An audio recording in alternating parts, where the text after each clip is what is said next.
بسم اللہ الرحمن الرحیم۔ ناظرین کرام، ہماری یہ خوش قسمتی ہے کہ آج ہم ایک عظیم شخصیت کے ساتھ یہاں بیٹھے ہوئے ہیں، اور وہ عظیم شخصیت وہ ہے جس نے ایک تاریخ رقم کی ہے، تحریک ختم نبوت کی بھی، تاریخ اہل حدیث کی بھی، اور اس کے ساتھ ساتھ انہوں نے حضرت شیخ الکل فی الکل میاں نذیر حسین دہلوی کے مکتوب مکاتیب پر بھی کام شروع کر رکھا ہے، اور اس کے ساتھ ساتھ بر صغیر کے اندر جو اہل حدیث علماء کرام نے اور دوسرے لوگوں نے عیسائیت پر کام کیا ہے یا آریہ سماجیوں کے حوالے سے کام کیا ہے، اس پر بھی کام شروع کر رکھا ہے۔ ایک اکیلا آدمی، ایسا آدمی جو ایک انجمن سے بھی بڑھ کر کام کر رہا ہے۔ چند مخصوص ساتھی معاون ضرور ہیں، لیکن پوری دنیا سے اور بالخصوص انڈیا اور پاکستان کے دور دراز کے علاقوں سے مواد حاصل کرتے ہیں، اپنے ساتھیوں کے ذریعے سے، اپنے بیٹوں کے ذریعے سے، اور پھر اکیلا آدمی ان کو پڑھتا ہے، ان کو ترتیب دیتا ہے، ان کو کمپوز کرتا ہے۔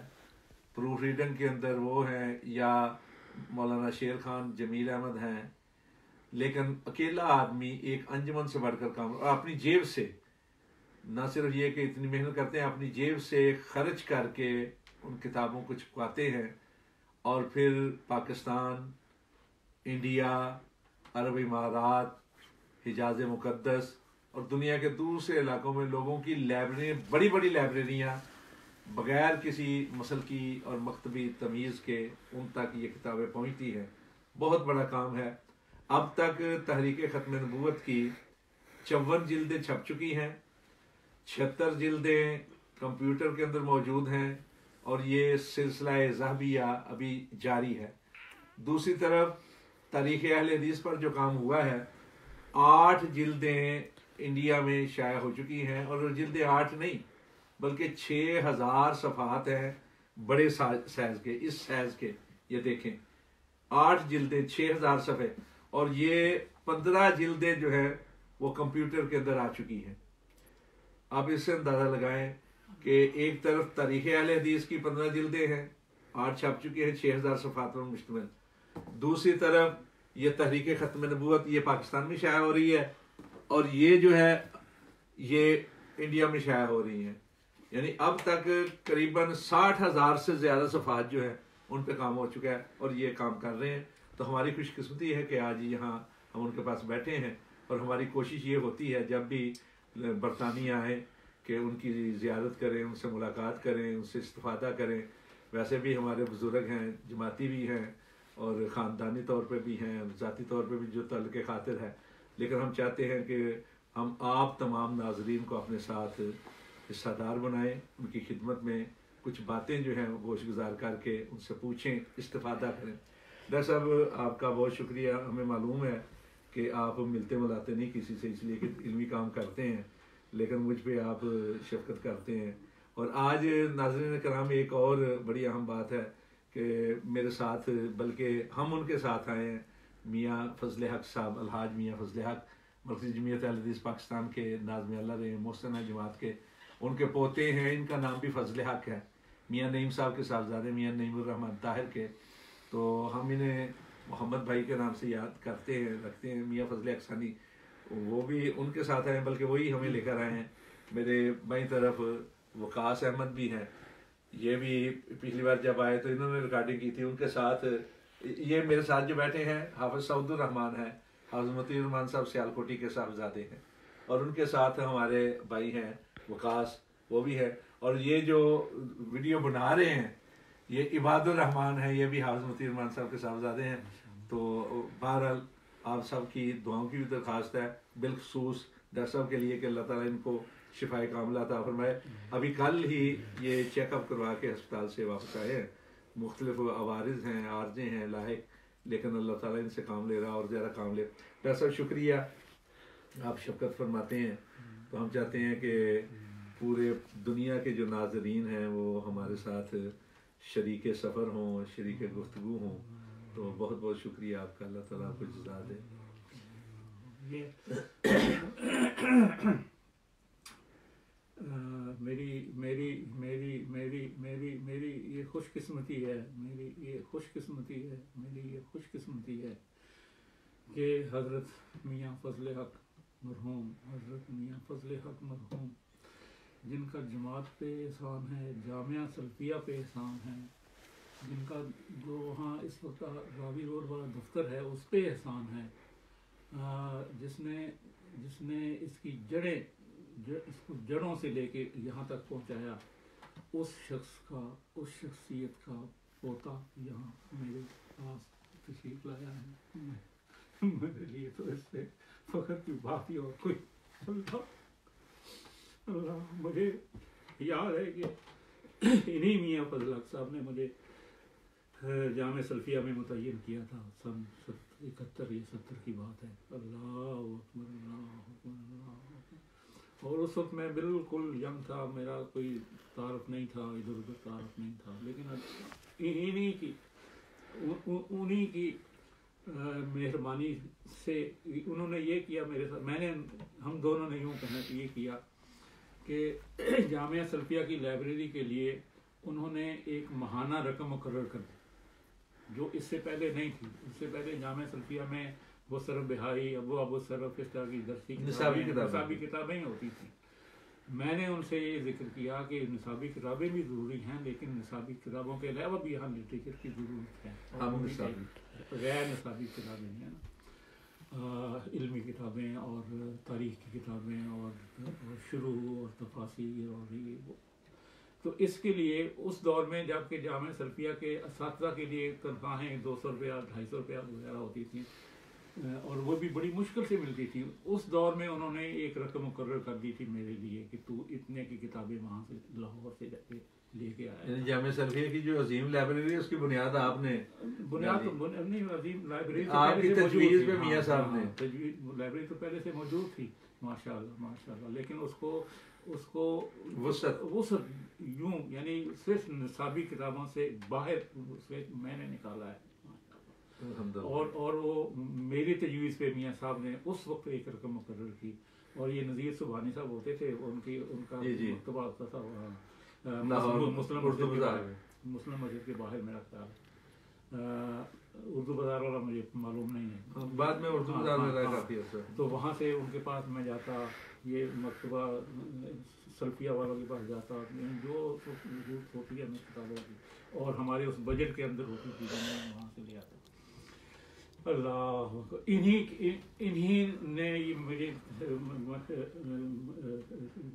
انہی کی مجھ سے شفقت ہوئی، جس سے میں نے یہ تقریباً ہر مہینے نہیں بلکہ تقریباً ہر 15 دن بعد ایک پمفلٹ شائع ہو جاتا تھا، 15 20 40 صفحے کا، اس پہ اس دور کے علماء کے مضامین اور ان کے مقالات شائع ہوتے، اور میرا خیال ہے کہ 10-15 تو میں نے وہاں سے شائع کروا دی تھی، بہت اچھی کتابت، بہت اچھی طباعت، حتی اور آج تک وہ لوگ یاد کرتے ہیں کہ وہ، اور یہ سارا میاں صاحب کی وجہ سے، کیونکہ میاں صاحب سمجھتے تھے کہ یہ کام کر سکتا ہے، جو کہتا ہے تو وہ میری بات مان لیتے تھے۔ یہ میں اس بات کو اب چھوڑ کے یہاں سے، کیونکہ جو ہمارا وقت ہے وہ سارا ادھر لگ جائے گا، میں اب اپنے اس کام کی طرف آتا ہوں۔ لوگ آپ کے بارے میں جاننا چاہتے ہیں، لیکن بہرحال جو آپ بہتر سمجھیں۔ اللہ، تو یہ بات اب چلی ہے تحریک ختم نبوت کی، ماشاء اللہ، جیسے رانا صاحب نے فرمایا کہ یہ 54 جلدیں ماشاء اللہ چھپ چکی ہیں پاکستان میں، اور کل ہی بلکہ آج ہی مجھے سہیل نے بتایا کہ جلد 55 اور جلد 56 بھی اس نے بھیج دی ہے، تو طباعت پریس کے اندر چلی گئی ہے، انشاءاللہ مہینے 2 مہینے میں وہ بھی باہر آ جائیں گے۔ یہی ہمارا طریقہ ہے کہ 2 جلدیں دیتے ہیں ہمیں، جب وہ 2-3 مہینے بعد میں واپس دیتے ہیں تو ہم اگلی 2-3 جلدیں دے دیتے ہیں۔ تو یہ چل رہا ہے سلسلہ، دیکھو یہ کہاں رکتا ہے، وہ رو میں ہے رخش عمر، کہاں دیکھیے تھمے، دیکھیے کہاں جاتا ہے، دیکھیے تھمے، رو میں ہے رخش عمر، کہاں دیکھیے تھمے، نئے ہاتھ باغ پہ ہے، پا ہے رکاب میں۔ اب پتہ نہیں اللہ نے ہمیں کہاں تک پہنچا، اللہ تعالیٰ آپ سے بہت کام لے گا انشاءاللہ، بہت کام لے گا، بہت کام لے گا۔ تو یہ تاریخ اہل حدیث ہے، تو یہ اب اس کے جیسے انہوں نے بتایا کہ 8 جلدیں چھپی ہیں، اور باقی وہاں پڑا ہوا ہے، تو اس کے لیے بھی اب یہ شیر خان صاحب نے مجھے بتایا ہے، کل بھی بتایا کہ وہ بات کر کے آئے ہیں ہندوستان میں، جو ان کی جماعت کے وہاں جو امیر ہے، کہ وہ کہتے ہیں کہ نامی جلدی بھیجو، ہم اس کے بھی شائع کریں گے۔ اب دیکھو وہ 2-4 دن میں اگر میرا موڈ بن گیا تو میں اس موڈ تو بنانا پڑے گا۔ ہاں، وہ شیخ ہم مجھے یہی کہتا ہے کہ موڈ بناؤ۔ پچھلی بار آئے تھے نا ہم دونوں، موڈ بنا گئے تھے نا، آج پھر میں آ گیا ہوں۔ اسی لیے میں پسند کرتا ہوں کہ کوئی نہ کوئی میرے پاس آئے، وہ اس سے تحریک ہوتی ہے۔ نہیں انشاءاللہ آگے ہیں ہم، اتنے لوگ آئے ہیں۔ اللہ باقی جتنے کام ہیں، اب حیرت، مجھے خود بھی حیرت ہوتی ہے کہ اکیلا آدمی، بیمار آدمی، نہ اس نے کھانا بھی خود پکانا ہے، اس نے برتن بھی خود دھونے ہیں، یہ ہے وہ ہسپتالوں میں ہر ہفتے تو مجھے کسی نہ کسی بات نہیں ہسپتال جانا پڑتا ہے، اور اس کے باوجود اللہ مجھے خود حیرت ہے کہ کتنا ہمہ پہلو کام اللہ تعالیٰ مجھ سے لے رہا ہے، ہمہ پہلو کام لے رہا ہے، اللہ مزید لے گا انشاءاللہ۔ اور ابھی یہ تازہ ہی بات ہے، اس کا ترجمہ بھی انگریزی میں ہو گیا، میں نے اس کو نہیں کیا، کیا نام ہے اس کا، پوسٹ نہیں کیا۔ ہمارے دوست گئے ادھر سردار جنڈیل لائبریری جو میلسی میں ہے، جی جی، وہ میلسی والی لائبریری کہتے ہیں کہ میں نے نہیں دیکھی، کہتے ہیں کہ وہ پرائیویٹلی اونڈ پاکستان میں سب سے بڑی لائبریری ہے، 5 لاکھ اس وقت، پہلے اس سے خالد احمد صاحب کی لائبریری تھی، تو لیکن اب یہ بہت بڑی لائبریری ہے، اور وہ پرائیویٹلی اونڈ ہے، ایک آدمی کا خرچہ، عمارت، یہ وہ سب کچھ خرچہ برچہ۔ اس کے پاس جب کتابیں لے کے گئے، یہ سہیل اور میرے 2 شاگرد تھے، ایک مقبول گیلانی صاحب، وہ آج کل پروفیسر وہاں، فیس بک پہ آپ نے پوسٹ کی تھی، ہاں، وہ جب گئے ہیں، ان کا کہنا یہ ہے کہ ہم ڈونیشن نہیں لیتے۔ وہ سردار صاحب جو ہیں وہ کہتے ہیں کہ ہم خود اپنی جیب سے پیسے خرچ کر کے کتابیں خریدتے ہیں، ہم ڈونیشن نہیں لیتے۔ جب ہم نے 100 کتابیں ان کے سامنے رکھی تو انہوں نے کہا کہ کتنے پیسے؟ اچھا، ہاں، کہا جی کتنے پیسے، کیا دیا جائے گا، معاوضہ، ہدیہ، یہ وہ۔ تو میرے شاگردوں نے، جو اب خود بڑے بڑے لوگ ہیں، انہوں نے کہا کہ سر جی نہیں، ہمارے استاد نے ہمیں یہ کہا ہے کہ لوگوں کے گھروں میں جا کے دینی ہیں کتابیں، ڈاک میں نہیں بھیجنے، خرچ منگوانا ہے، نہیں، ڈاک میں بھیجنے سے کتاب کی بے عزتی ہوتی ہے۔ بالکل صحیح بات، لوگوں کے گھروں میں، ان کے ہاتھ میں دے کے آؤ، کیونکہ یہ کتابیں جو ہیں ایک ایسے مقدس مشن کی کتابیں ہیں کہ ان کی وہ بے عزتی پسند نہیں کرتا کہ ان کو زمین پہ رکھا جائے، ان کو ادھر رکھا جائے، ادھر رکھا جائے۔ تو وہ کہتا ہے کہ فری دے کے آؤ، اور لوگوں کے گھروں میں، ان کے ہاتھوں میں دے کے آؤ۔ تو اس شخص نے یہ کہا، وہ سردار صاحب نے، جو لائبریری کا مالک ہے، اس نے کہا کہ یہ جتنا یہ کام ہو رہا ہے، اور جس طرح کا یہ کام ہو رہا ہے، اور اتنا خود ہی ٹائپنگ، خود ہی کمپوزنگ، خود ہی یہ، خود ہی وہ، خود ہی یہ، 2 صورتیں ہیں، یا تو کوئی جن اس کی مدد کر رہا ہے، ہاں، یا اسے غیبی مدد حاصل ہے، اور غیبی مدد ہی حاصل ہے انشاءاللہ، یا تو یہ جن کوئی ہے جو اس نے لگایا ہوا ہے کام پہ، اللہ، اور یہ ایک ایسے آدمی کا الفاظ ہیں جو خود بہت بڑا 5 لاکھ کتابوں کا مالک ہے، یوں کہو کہ اتنا علمی طور پہ بھی، اور یہ سب سے بڑی ذاتی لائبریری کا مالک، سب سے بڑی ڈاکٹر صاحب ایسی باتیں تو پوری دنیا کے اندر لوگ آپ کے چاہنے والے موجود ہیں، وہ کرتے رہتے ہیں، آپ کے تسلیم کرتے ہیں، کچھ باتیں آپ تک پہنچتی ہیں، زیادہ تر نہیں پہنچتی۔ میں چاہتا ہوں موقع سے فائدہ اٹھاتے ہوئے چند جو معروف باتیں ہیں وہ پتہ کر لیں، اس لیے کہ آپ کی خدمات کے حوالے سے تو پچھلی بار بھی ہم نے کیا تھا، لیکن براہ راست چند ایسی چیزیں ہیں جو صاحبان علم میں معروف نہیں ہیں، یا ان کے اوپر کو بحث جاری ہے۔ مثلا سب سے پہلا جو مرزا قادیانی کا، آپ بیٹھے ہیں، پکڑاتے ہیں، اللہ، یہ ہوا یہ ہے کہ یہ ایک نا بحث چلی ہوئی ہے کہ پہلا فتویٰ کس نے دیا، فتوے پہ بھی آئیں گے ہم۔ وہ پہچان تو اب یہ ہے کہ کوئی شخص کہہ دیتا ہے کہ مولانا جو حافظ عبد المنان سے وزیر آباد والے، انہوں نے سمجھا، کوئی مولانا غلام علی تھے امرتسر والے، انہوں نے سمجھا، نہیں وہ ہے نا کہ یہ پریس میں گئے تھے مولانا ابو سعید محسن بٹالوی، تو وہاں شاید وہ واقعہ یہ ہے کہ یہ تقریباً 1891 یہ 1891 کی بات ہے کہ وہ امرتسر گئے ایک پریس میں، ریاض ہند اس کا نام ہے، تو وہاں انہوں نے ایک مسودہ دیکھا جو پرنٹ نہیں چھپنے کے لیے آیا ہوا، انہوں نے وہ دیکھ لیا، پڑھ لیا، وہ تھا مرزا صاحب کی کتاب تھی فتح اسلام، تو وہ فتح اسلام انہوں نے پڑھی، تو پڑھ کے تو انہوں نے سمجھا کہ اس میں تو گڑبڑ رہتی ہے، تو انہوں نے شور نہیں مچایا جیسے عام دنیا کر دیتی ہے، تو اس نے مرزا صاحب کو خط لکھ دیا، وہ 31 جنوری کا خط ہے، سننا میں بھی شائع ہوا، ہاں 1891 میں، اور وہ لکھا ہے انہوں نے ادھر اس مسجد سے جس مسجد کے خطیب یہ ہیں ماشاء اللہ رانا صاحب، چینیا والی مسجد میں بیٹھ کے، یعنی تحریک ختم نبوت جو ہے نا وہ چینیا والی مسجد کا اس مسجد سے شروع ہوا ہے آغاز تحریک کا، تو اس مسجد سے انہوں نے وہ خط لکھا 31 جنوری 1891 کہ مرزا صاحب کہ میں تمہاری وہ کتاب وہاں دیکھی ہے، تو اس کو پڑھنے سے مجھے یہ لگا ہے، تو تیرا کیا خیال ہے، مجھے جو محسوس ہوا ہے اگر وہی ٹھیک ہے تو پھر تو اس کی وضاحت کر، اگر میں نے غلط محسوس کیا ہے تو پھر تو بتا دے کہ صحیح بات کیا تھی، تو اس نے کہہ دیا، اس کے 2 دن بعد اس کا جواب آ گیا کہ نہیں جو تو نے سمجھا ہے وہی ٹھیک ہے، یعنی اس کا جو دعویٰ شاور تھا نا وہ اس میں تھا چھپا ہوا، تو اس سے یہ بحث یہ پھر شروع ہو گیا، خط و کتابت شروع ہو گئی، تقریباً یہ 2-3 پھر اس نے توضیح المرام لکھی، پھر ازالہ اوہام لکھی، یہ 2-3 مہینے خط و کتابت رہی، اس خط و کتابت کے نتیجے میں یہ ہوا کہ ان کا مناظرہ ہوا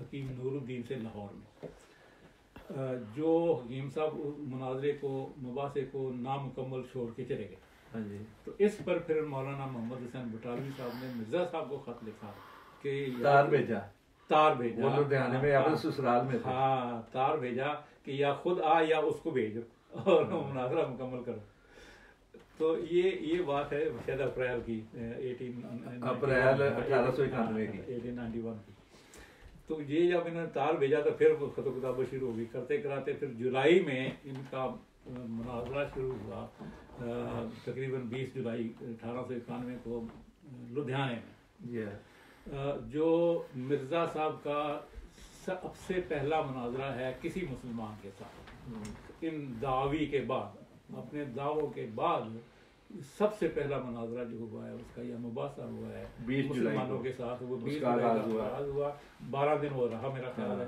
یہ آخر جولائی تک، تو یہ 1 جولائی کو وہ ختم ہو گیا، 1 اگست کو وہ بھاگ گیا، 20 جولائی کو شروع ہو کے 1 اگست، تو یہ سب سے پہلا ہے مباحثہ جو مسلمانوں کا اور مرزا صاحب کا ہوا، اور یہ اہل حدیثوں کی اولیات میں سے ہے کہ وہ اہل حدیثوں کا آدمی ہے جس کا یہ ہوا، مولانا حسین بٹالوی، ابو سعید محمد حسین بٹالوی، اللہ تعالیٰ ان کی مغفرت کرے۔ پھر یہ ہوا کہ وہ شخص جو ہے نا مرزا صاحب یہاں سے بھاگ کے وہ دلی پہنچ گیا، اور دلی جا کے اس کا پلاننگ یہ تھی کہ وہاں کسی بڑے آدمی کو چیلنج کرتے ہیں، ہاں شہرت تو ہوگی نا، ہار بھی جائے گا شہرت تو ہوگی نا، اللہ اکبر اللہ، تو اس نے میاں صاحب کو چیلنج کر دیا، میاں صاحب 90 سال کے ہیں، تو میاں صاحب کو جب چیلنج کیا تو میاں صاحب کے سارے شاگرد اکٹھے ہو گئے، کہا کہ پہلے ہمارے ساتھ آ، اگر ہمارے ساتھ، اور اس نے ایک چال بھی تو چلی تھی نا بڑی، وہ احناف کو کہنے لگا جی کہ میں آپ کا ساتھی ہوں، میں ان کے ساتھ کروں گا، آپ میرے ساتھ ہوں، تو یہ کرتے کراتے یہ ہوا کہ پھر دلی میں تقریباً 20 اکتوبر کو یا 27 اکتوبر کا اینڈ ہے وہ، جو 27 اکتوبر، ہاں جو ان کا شروع ہوا مولانا محمد بشیر شاہ سوانی سے، 3 رکوع کے بعد یہ واضح، ہاں تو یہ تھا کہ 5 پرچے دونوں کی طرف سے لکھے جائیں گے، لیکن مرزا صاحب کے جو تھے نا دلائل وغیرہ وہ 3 پرچے میں ختم ہو گئے، بھاگ گئے، تو یہ دوسرا ہے، تو اس میں پھر یہ فروری 1892 کو پہنچا لاہور، مولانا حسین بٹالوی پھر اس کے پیچھے، تو یہ تو تھا یہ اولیات میں سے۔ پھر یہ ہے کہ جو ان کا مباہلہ ہوا ہے